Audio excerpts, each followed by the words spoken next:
जय गुरु जी संगत जी, जय गुरु जी, शुक्राना प्यारी प्यारी संगत जी, जय गुरु जी। गुरु जी के श्री चरणों में मेरा और सारी संगत का कोटि कोटि प्रणाम। संगत के श्री चरणों में मेरा कोटि कोटि नमन। जय गुरु जी। संगत जी, उम्मीद है आप सब बहुत अच्छे से हैं। गुरु महाराज के चरणों में अपनी प्रीति बनाए हुए हैं। संगत जी, आज के सत्संग बहुत प्यारे हैं।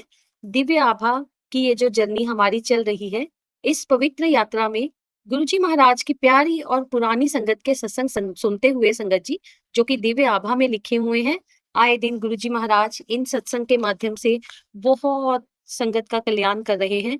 केवल सत्संग सुनने मात्र से ही न जाने आने वाले कितने ही कष्ट हमारे पहले ही कट जाते हैं। तो आइए संगत जी, गुरु जी महाराज का मंत्र जाप करते हुए आज का सत्संग शुरू करेंगे। ओम नमः शिवाय, शिवजी सदा सहाय।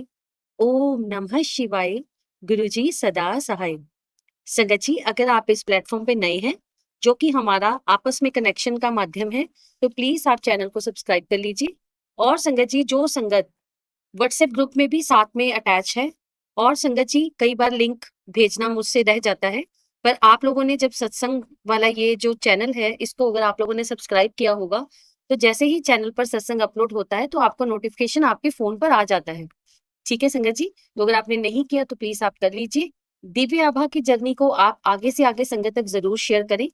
कम से कम एक दिन में एक बार तो किसी संगत को अपना सत्संग सुनने के बाद शेयर जरूर करें। अपने घर परिवार में शेयर कर सकते हैं, ताकि वो भी सुने और आप सबका कल्याण हो। नहीं शेयर करना संगत जी कोई प्रॉब्लम नहीं है। आप घर में थोड़ा सा ऊंची वॉल्यूम पे लगा करके आप इसको चलता छोड़ दें, जिससे कि सबके कानों में ये आवाज गूंजे, और उसके कुछ समय पश्चात या उससे कुछ समय पहले आप मंत्र जाप भी चला लिया करें। चलिए संगत जी, आज के सत्संग को बड़े ही प्रेम, श्रद्धा और विश्वास के साथ शुरू करते हैं। और संगत जी, आशा करती हूँ कि आप कोई भी सत्संग अधूरा नहीं छोड़ते हैं, और कमेंट में संगत जी आप अपना शुक्राना सत्संग समाप्ति पर जरूर करके जाया करें।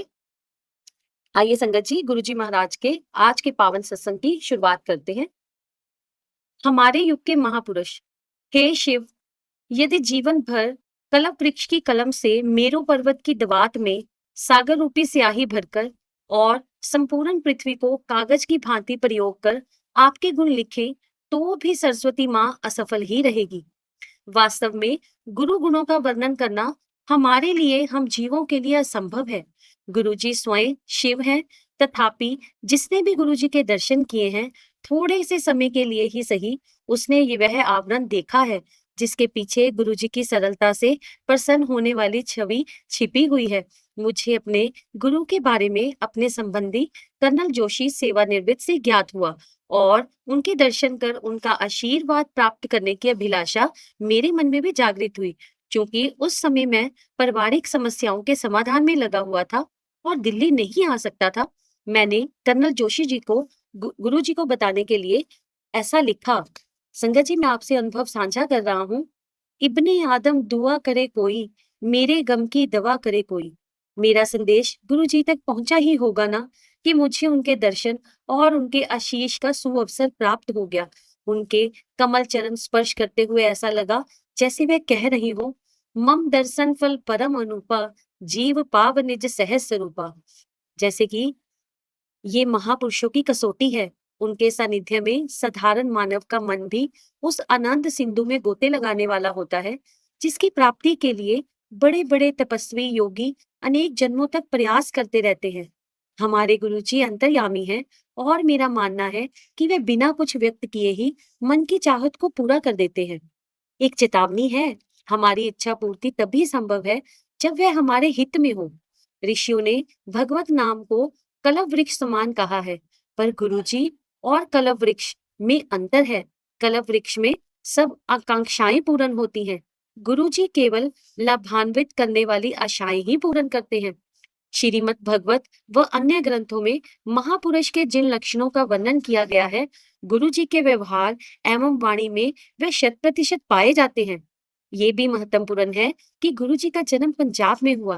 प्राचीन काल में पंजाब को सारस्वत प्रदेश कहा जाता था। न केवल महर्षि व्यास, जिन्होंने वेदों की व्याख्या करी, पुराणों को संकलित किया, महाभारत और ब्रह्म सूत्रों की रचना करी, उनके जैसे ही अन्य महान ऋषियों ने इस धरती को सदा ही धन्य किया है। ईश्वर की इस महान और प्राचीन परंपरा की पावन धरती पर ही कलयुग में गुरु नानक देव और श्री चंद जैसे महानुभावों ने जन्म लेकर न केवल नवजन चेतना जागृत करी, अपितु उत्पीड़ित मानवता का मार्गदर्शन और कल्याण भी किया है। अब गुरुजी भी वही कर रहे हैं, ऐसा मेरा विश्वास है। इस संसार में अनेक आदरणीय उपदेशक और प्रचारक हैं, किंतु मात्र विद्या को प्रसारित करने के लिए प्रभावशाली शब्दों से दिए गए उपदेशों से मानवता का लाभ थोड़ी ना होता है। केवल प्रकाश का वर्णन करने से अंधेरा दूर नहीं होता है। इस बात का कोई महत्व नहीं है कि इसके लिए सूर्य या लालटेन का वर्णन किया जा सके।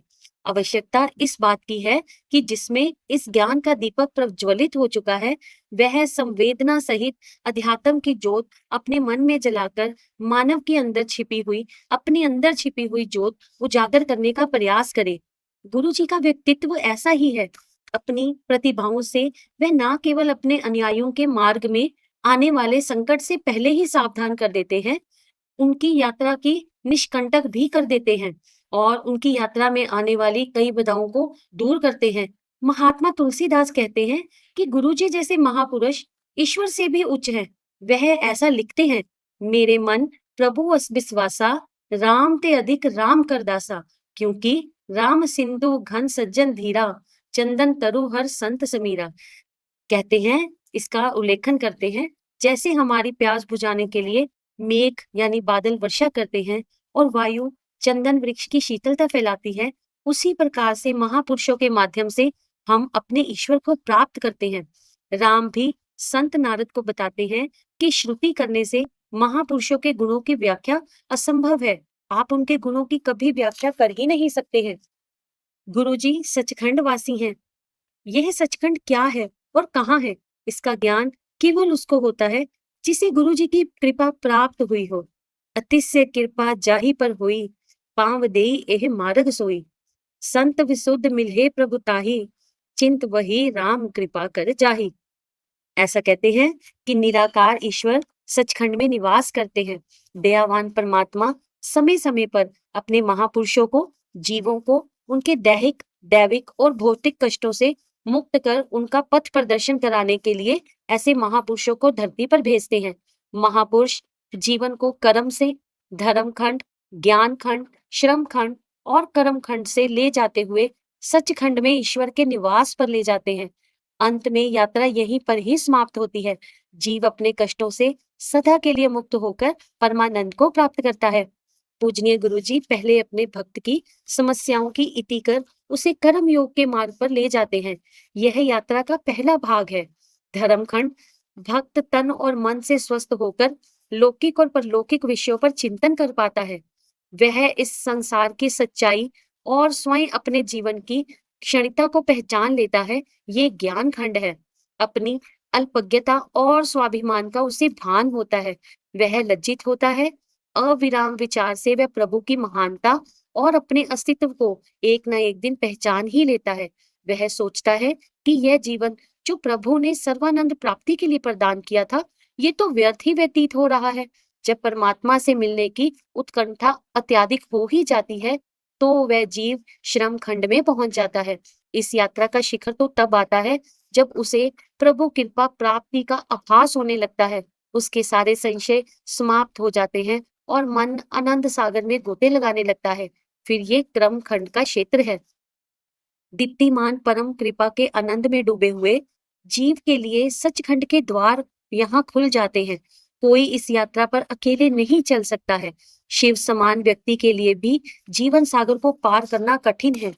ज्ञान के भंडार ब्रह्मा को भी परमानंद की प्राप्ति के लिए गुरु या महापुरुष के पास जाना पड़ता है और गुरु की कृपा दृष्टि तुरंत उन्हें वहां पहुंचा देती है। गुरु जी इस युग के ऐसे ही महापुरुष हैं और मैं उनके कमल चरणों की वंदना करता हूँ। आइए संगत जी मिल करके अपने गुरु जी महाराज का गुणगान करते हैं। 2 मिनट के लिए आंखें बंद कर लीजिए संगत जी और बड़े प्रेम श्रद्धा भाव से हमारे गुरु जी महाराज के गुणगान की ओर चलते हैं। आपके कमल चरणों में मैं अपना नमन समर्पित करता हूँ। हे भगवान, हे शिव, मैं आपका गुणगान करती हूँ। आपके कमल चरणों का आश्रय है। आप मेरे और हम सबके आपके कमल चरण बांधते हैं। हमें आपसे लौकिक माया को भेद कर भक्तों को भेंट करे, उनकी आशाएं कलम वृक्ष की भांति पूरी करे। हे भगवान शिव, हे मेरे प्रभु, मेरे गुरु, मैं गुणगान करती हूँ, हम गुणगान करते हैं आपके कमल चरण का। शिव, ब्रह्मा और स्वर्ग के समस्त देव आपके आगे नतमस्तक होते हैं, आपके कमल चरणों में। हे सबसे प्यारे गुरु, ढूंढता है जो आसरा, मिलता है उसे सहारा आपके चरणों में। सबसे प्यारे प्रभु, कुचल दे जीवन की सब बाधाएं, भव सागर से पार कर दे। हे मेरे गुरु महाराज, सारी संगत का कल्याण कर दे। हे भगवान, हे शिव, मैं आपका गुणगान करती हूँ, आपके कमल चरणों में नतमस्तक होती हूँ। हम आपका गुणगान करते हैं, आपके कमल चरणों में नतमस्तक होते हैं। जगदीश चंद्र पांडे, नैनीताल से। जय गुरु जी। जय गुरु जी। संगत जी, आइए संगत जी गुरु महाराज की अगली गाथा का गुणगान करते हैं। गुरुजी 100 किलोमीटर बिना ईंधन के कार ले गए। श्री गरेवाल पंजाब कृषि विश्वविद्यालय में अपनी ससुराल में थे जब गुरुजी अपने कुछ अनुयायियों के साथ वहां पहुंचे। लंगर करते हुए बहुत रात हो गई थी। श्री गरेवाल को गुरुजी को जलंधर में उनके मंदिर तक पहुंचाना था। श्री गरेवाल की मारुति 800 गाड़ी में वह दोनों चल पड़े और मारुति 800 में जब वे चले, थोड़ी दूर जाने पर श्री गरेवाल को भास हुआ कि गाड़ी में पेट्रोल समाप्त होने वाला है। वह तो चिंतित ही हो गए। उन्हें पता था कि इस समय तो कोई पेट्रोल पंप खुला ही नहीं होगा। यह 90 का दशक था जब पंजाब में आतंकवाद फैला हुआ था और दुकानें तो जल्दी ही बंद हो जाती थी। और उनको ये भी पता था कि देर रात में पुलिस और आतंकवादी दोनों ही घूमते रहते थे। उनके साथ बैठे हुए गुरुजी ने उनके मन की बात पढ़ते हुए उनको चिंता मुक्त रहने के लिए कहा। ऐसे श्री गरेवाल जी को याद है कि गुरुजी ने कहा था, वे चिंता क्यों कर रहे हैं, उनके पास वहां तक पहुंचने के लिए पर्याप्त ईंधन है। वे गाड़ी चलाते रहे, वह कार चलाते रहे, किंतु उन्हें पता था कि देर सवेर पेट्रोल समाप्त तो हो ही जाएगा। लुधियाना और जलंधर राजमार्ग पर मध्य दूरी पर स्थित गुरायम पहुंचने पर श्री गरेवाल के मन को पुनः उन्हीं चिंताओं ने फिर से घेर लिया। गुरुजी तुरंत बोले कि वह व्यर्थ शंका कर रहा है, वह केवल विश्वास के साथ चलता रहे, पेट्रोल नहीं खत्म होगा, वो पर्याप्त है। उनके कहने पर श्री गरेवाल को अचानक आभास हुआ कि उस गाड़ी में 4 किलोमीटर से अधिक का पेट्रोल नहीं था और वे 40 किलोमीटर आ चुके हैं। तब उन्हें विश्वास हुआ कि उनकी कार पेट्रोल से नहीं अपितु दिव्य शक्ति गुरुजी महाराज से चल रही है। शीघ्र ही वे जलंधर में गुरुजी के मंदिर पहुंच गए। गुरुजी जब उतरे तो उन्होंने कहा कि वे गाड़ी को बिना पेट्रोल के लेके आए हैं। प्रातः होते ही वे पेट्रोल भरवा ले, उसके बाद कार बिना पेट्रोल के नहीं चलेगी। गरेवाल कहते हैं कि दिव्य ऊर्जा के इस अद्भुत अनुभव के पश्चात उन्होंने अपने आप को गुरुजी को पूर्णतः समर्पित कर दिया। उन्हें विश्वास हो गया कि गुरुजी कोई साधारण पंडित या संत नहीं है, ये कोई ऐसे असाधारण व्यक्ति नहीं है। वास्तव में वह तो हमारे सतगुरु हैं। जय गुरु जी। संगत अंकल अपना अगले सत्संग में लिखते हैं, 60 वर्ष उपरांत राजस्थान के कूप में जल भरा। गुरु जी की दया तो अपरंपार है। वह करुणा के अपार सागर है, जिसकी कोई समानता की ही नहीं जा सकती है। जयपुर में लाखों ने गुरु जी का आशीर्वाद प्राप्त किया था। 1994 में गुरु जी वहां गए थे और ब्रिगेडियर मोहन सिंह के यहाँ महीने भर तक रहे थे। उनके दर्शन के लिए सैकड़ों लोग वहां आते थे। दर्शनार्थी राजस्थान के अलग अलग ग्रामों से अपनी पत्नियां, बच्चों और बैलगाड़ियों, टांगों और अन्य नाना प्रकार की सवारियों में अपनी समस्याओं और चिंताओं को लेकर गुरुजी के पास आते थे। गुरुजी अपनी संवेदनशील दृष्टि, ताम्र लोटे इत्यादि को उनको आशीष देते रहे। उनके अनुयायी, जिसमें श्री गरेवाल भी थे, दुभाषी का काम कर रहे थे। उनको याद है कि किस प्रकार से एक पंचायत के सदस्य ने उनके पास आकर विनती करी कि क्या गुरुजी उनके गांव में पिछले 60 वर्ष से एक सूखे कुएं में फिर से जल भर सकते हैं। 3 दिन के बाद उनको विनती का उत्तर प्राप्त हो गया। ग्रामवासी जयपुर की सड़कों पर शोर शराबे के साथ ढोल बजाते हुए और गुरु बाबा जल आ गया चिल्लाते हुए आए। गुरुजी ने आनंदित ग्रामवासियों को कभी भी उनका जल ना बेचने का आदेश दे दिया। अन्य सभी दर्शनार्थी भी लाभान्वित हुए।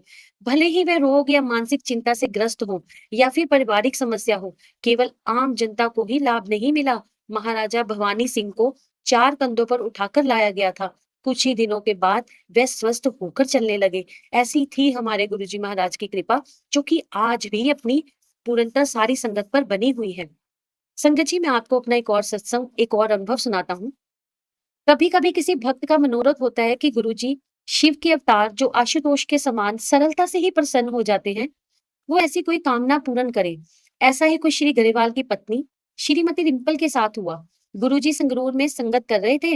अचानक उन्होंने श्रीमती डिम्पल को अपने पास बुलाया और अपने हाथ में प्रकट हुए 2 हीरे उनको दिए। वह ब्रिटेन की मुद्रा पाउंड में लिपटे हुए थे। आज 12 वर्ष बाद भी उनमें से गुलाब की सुगंध आती है। गुरुजी के होने का प्रमाण हमें देती है। अन्य अवसरों पर भी गुरुजी विशेष कृपा करते रहे हैं। नव वर्ष की पहली संध्या पर श्री गरेवाल के ससुराल में गुरुजी की संगत हो रही थी। अचानक उनके ससुर पर पुष्पों की पंखुड़ियां बरसने लगी और कुछ देर तक ऐसे ही बरसती रही। 10 मिनट के बाद एक अन्य महिला अनुयायी श्रीमती वरदान पर फिर से ऐसा ही हुआ। यह चमत्कार भक्तों पर गुरुजी का प्रेम दर्शाते हैं। श्री गरेवाल कहते हैं कि गुरुजी अपने भगत से कोई मांग नहीं करते। वह तो आपके कर्म अपने ऊपर अंतरित कर आपको आपके उन दुष्कर्मों से भी मुक्त कर देते हैं। वे आपसे केवल प्रेम और एक आपकी आस्था ही चाहते हैं। जगबीर सिंह गरेवाल, गुड़गांव द्वारा कथित। जय गुरु जी। जय गुरु जी संगत जी। संगत जी आइए अगला सत्संग सुनते हैं। जीवन की पाठशाला में गुरु जी की कृपा। गुरु जी की संगत में पहली बार जाने का अवसर मुझे अपने 21वें जन्म दिवस पर मिला। मेरे पिता कमांडर शर्मा दर्शन के लिए जाते रहे थे, पर मेरी माँ और मेरी 2 बहनें कभी नहीं गई थी। पता नहीं क्यों उस दिन मेरे अंदर गुरु जी के दर्शन करने की अभिलाषा जागृत हुई। मैं सदा से सामान्य छात्रा रही हूँ।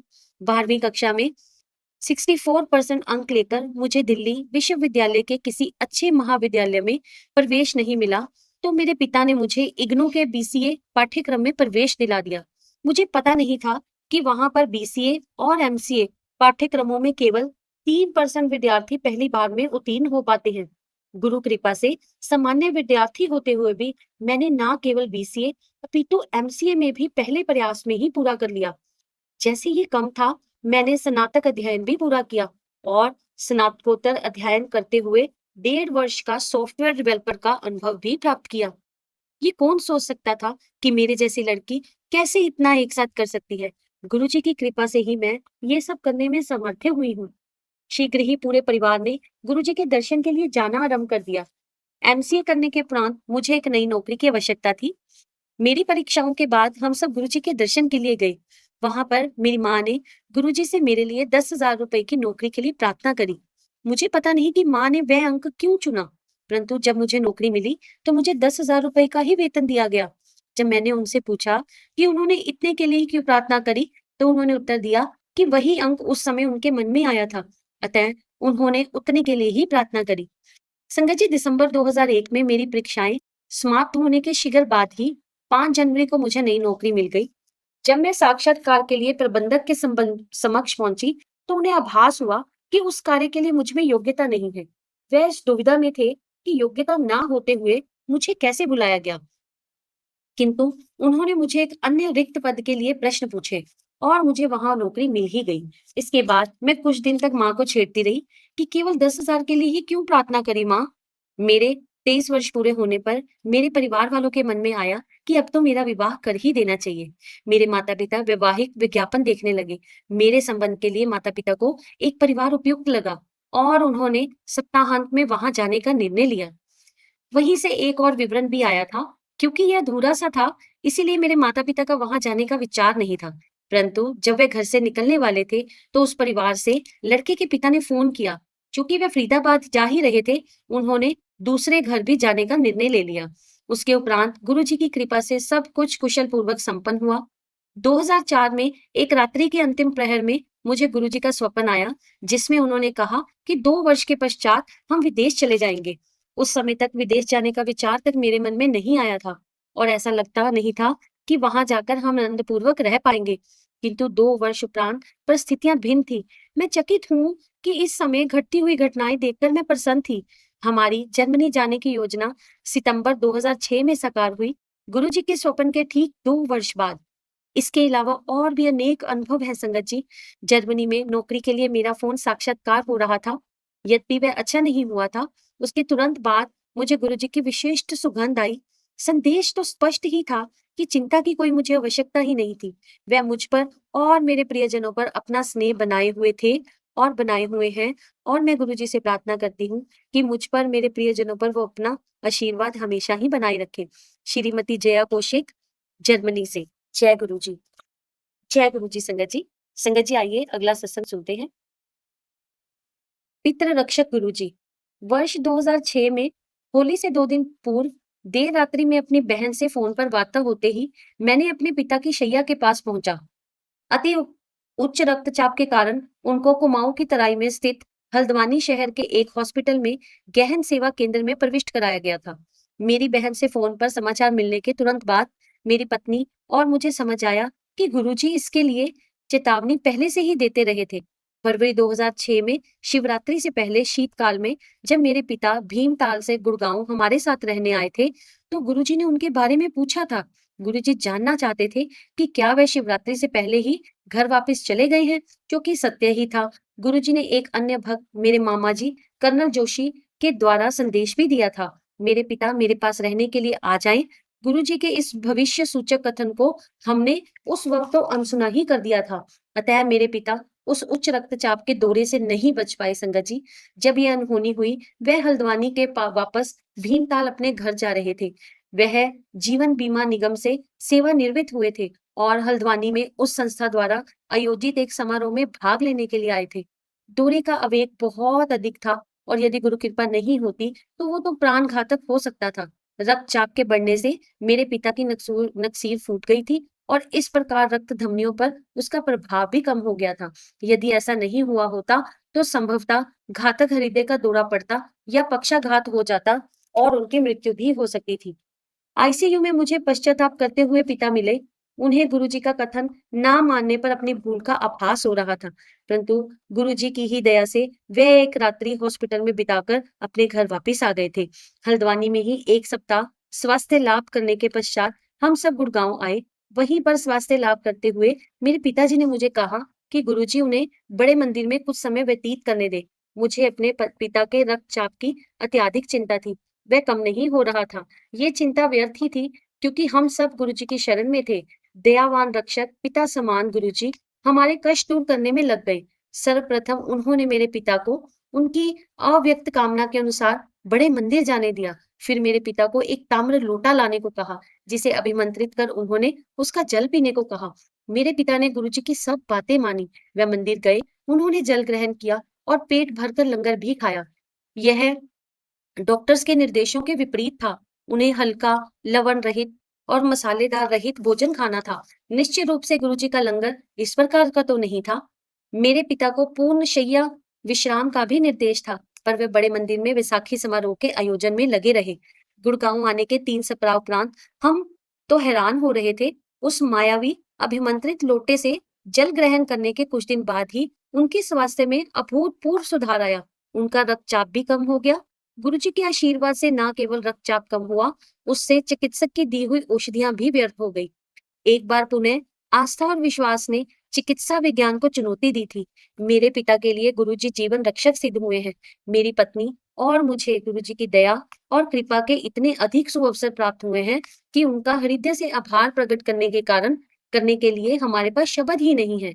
यदि वह अनुमति दे तो हम ये जीवन उनके कमल चरणों में व्यतीत करना चाहेंगे। गुरुजी को सदा हमारा सादर परिणाम। जीतू अंकल, गुड़गांव से। जय गुरु जी। जय गुरु जी। संगत जी आइए सत्संग के विराम की ओर चलते हैं। मंत्र जाप करेंगे संगत जी। ओम नमः शिवाय, शिवजी सदा सहाय। ओम नमः शिवाय, गुरुजी सदा सहाय। ओम नमः शिवाय, शिवजी सदा सहाय। ओम नमः शिवाय, गुरुजी सदा सहाय। ओम नमः शिवाय, शिवजी सदा सहाय।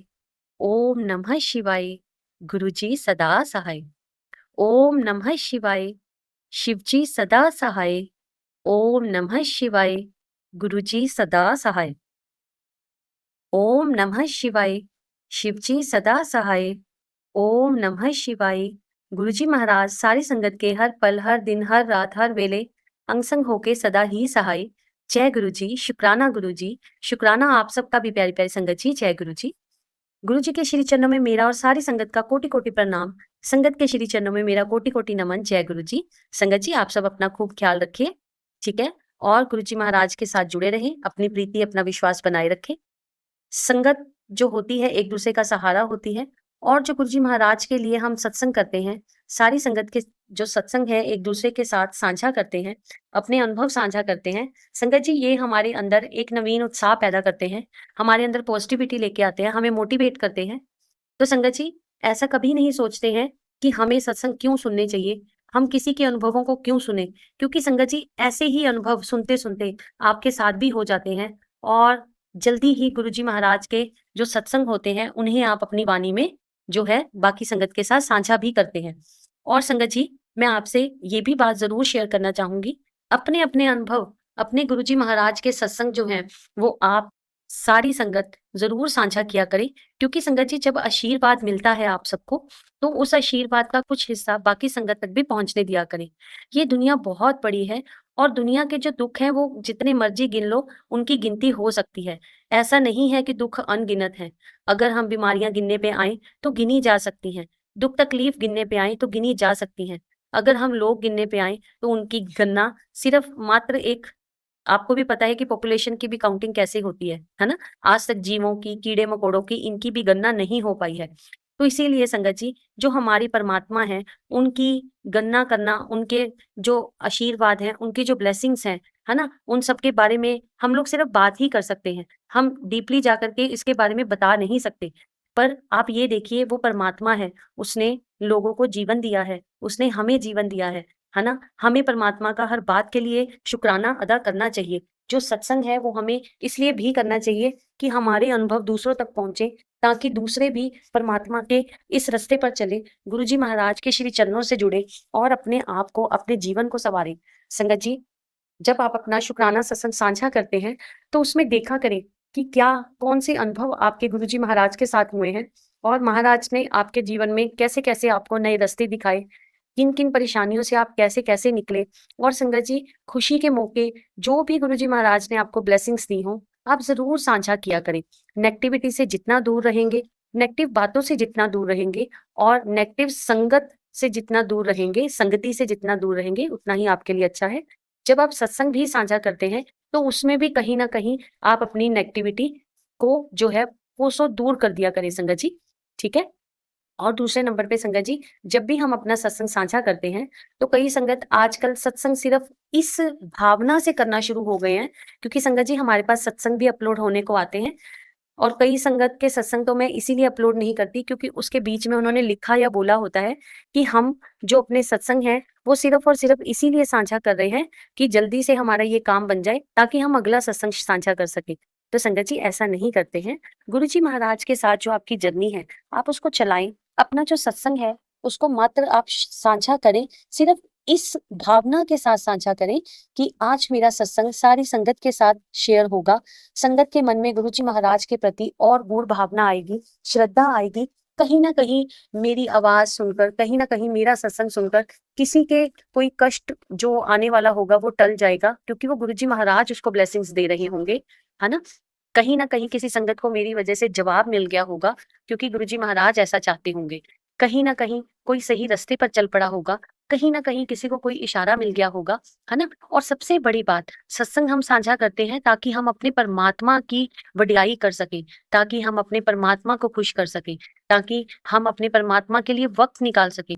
सत्संग जब भी आप साझा करते हैं, इस भावना से कभी ना करें कि आपका एक काम बन गया और दूसरे की तैयारी है। यस, ये होता ज़रूर है संगत जी, ये होता है। ये भावना पर मन में ना लेके आएँ। ऐसा होता तो है ही है कि जब भी आपके साथ कई सत्संग हो जाते हैं और आपकी ब्लेसिंग्स, आप ब्लेसिंग से भरे हुए सत्संग आगे शेयर करते हैं, तो गुरु जी महाराज आपको आगे के रास्ते पर ले जाते हैं, आपके अगले कदम चलना शुरू हो जाते हैं, ताकि आप अगली ब्लेसिंग्स जो है संगत के साथ साझा करें। पर उसका टाइम तो जब आएगा सो आएगा, पर जब आप अपना सत्संग साझा कर रहे होते हैं, तो सेल्फलेसली आप अपना जो सत्संग है शेयर किया करें। ठीक है संगत जी? आज काफ़ी दिनों के बाद फिर से कुछ आप लोगों के साथ साझा करने को गुरु जी महाराज का इशारा हुआ, तो इसीलिए मैंने आपको ये चीज़ जो है आपके साथ साझी करी।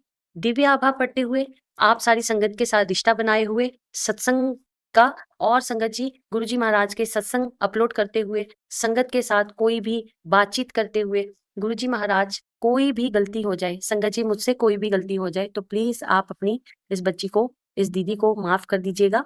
ठीक है? खुश रहिए, हँसते रहिए, मुस्कुराते रहिए, ठीक है? ज़िंदगी में प्रॉब्लम्स और ज़िंदगी में खुशियाँ हर पल ही हैं, पर गुरु जी महाराज हमारे साथ पल-पल ही हैं। तो सबसे बड़ा परमात्मा और परमात्मा हमारे अंदर बसता है। अपने आप को खुश रखें, अपने आप को स्वस्थ रखें। सबसे पहले अपनी पूजा, क्योंकि अगर मैं खुश हूँ, मेरे अंदर बहुत कुछ है, मेरे अंदर ही पूरा ब्रह्मांड है। जब आप ये जान जाएँगे, तब आप ये मान जाएँगे कि मेरे पास कुछ होगा, मैं वही दे सकता हूँ आगे। मैं स्वस्थ होऊँगा, तभी मैं किसी का ख़्याल रख सकता हूँ आगे, ठीक है? मेरे हाथ-पैर चल रहे हैं, मेरा शरीर स्वस्थ है, मेरा मन खुश है, तभी मैं इस संसार में अपने घर-परिवार में खुशियाँ बाँट पाऊँगा। अगर मेरे में बुद्धि है, मेरा दिमाग काम कर रहा है, तभी मैं किसी को कुछ सही रास्ते डाल पाऊँगा। ठीक है संगत जी? तो इसीलिए सबसे पहले अपनी पूजा, सबसे पहले अपना ख़्याल, ठीक है? आप खुश होंगे, आप स्वस्थ होंगे, तो आप दूसरों के साथ भी वही चीज़ें बाँट पाएँगे। चलिए संगत जी, इसी के साथ मैं अपनी वाणी को यहाँ पे विराम देती हूँ। कल के सत्संग में मिलेंगे संगत जी। जय गुरु जी, शुक्राना गुरु जी। हमेशा खुश रहिए संगत जी। गुरु जी महाराज आप पर, आपके पूरे परिवार पर अपनी ब्लेसिंग्स भर-भर के बरसाएँ संगत जी। जय गुरु जी।